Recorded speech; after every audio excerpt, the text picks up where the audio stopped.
হাওড়া নয়, বাংলার অন্য স্টেশন থেকে চালু হতে পারে বন্দে ভারত এক্সপ্রেস।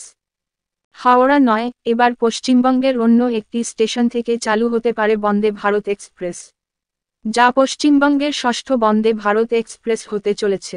কোন রুটে সেই বন্দে ভারত এক্সপ্রেস চলবে, সম্ভাব্য সময়সূচি কী হবে, কোন কোন স্টেশনে কখন দাঁড়াবে, তা দেখে নিন। পশ্চিমবঙ্গের পরপর কয়েকটি বন্দে ভারত এক্সপ্রেস হাওড়া থেকে শুরু হয়েছে। এবার পশ্চিমবঙ্গের অন্য একটি স্টেশন থেকে বন্দে ভারত এক্সপ্রেস চালু হতে পারে, যা নিউ জলপাইগুড়ি থেকে চালু হতে পারে বলে একটি মহলের তরফে দাবি করা হয়েছে। তবে কবে থেকে চালু হবে, তা অবশ্য স্পষ্ট নয়। নিউ জলপাইগুড়ি পাটনা বন্দে ভারত এক্সপ্রেসের সম্ভাব্য সময়সূচি: সকাল 6টায় নিউ জলপাইগুড়ি থেকে ছাড়বে বন্দে ভারত এক্সপ্রেস। সকাল 7টায় পৌঁছাবে কিষানগঞ্জে, 2 মিনিট দাঁড়াবে।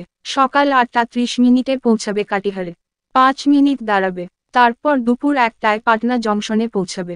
টনা নিউ জলপাইগুড়ি বন্দে ভারত এক্সপ্রেসের সম্ভাব্য সময়সূচি: ফিরতি পথে দুপুর 3টায় পাটনা থেকে ছাড়বে বন্দে ভারত এক্সপ্রেস। সন্ধ্যা 7টা 30 মিনিটে কাটিহারে পৌঁছাবে, দাঁড়াবে 5 মিনিটে। কিষানগঞ্জে পৌঁছাবে রাত 8টা 49 মিনিটে, সেখানে 2 মিনিটের স্টপেজ দেওয়া হবে। রাত 10টায় পৌঁছে।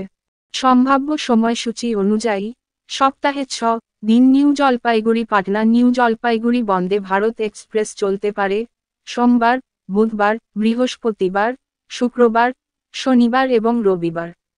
শুধুমাত্র মঙ্গলবার ওই ট্রেন চলবে না। যদিও আপাতত ভারতীয় রেলের তরফে সেই বিষয়টি নিয়ে সরকারিভাবে কোনো মন্তব্য করা হয়নি। পশ্চিমবঙ্গের অন্য কোনো রুটেও বন্দে ভারত এক্সপ্রেস চলবে কিনা, সে বিষয়ে সরকারিভাবে কোনো মন্তব্য করেনি ভারতীয় রেল। তবে আসানসোল পুরী বন্দে ভারত এক্সপ্রেস চালু হওয়ার বিষয়টি পুরোপুরি ভুয়ো বলে জানানো হয়েছে।